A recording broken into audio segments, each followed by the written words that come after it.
मित्राय नमः। ॐ रवये नमः।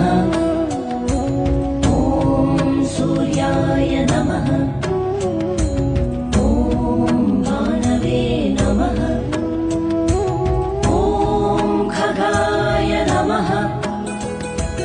ॐ पूष्णे नमः। ॐ हिरण्यगर्भाय नमः। ॐ मरीचये नमः। ॐ आदित्याय नमः।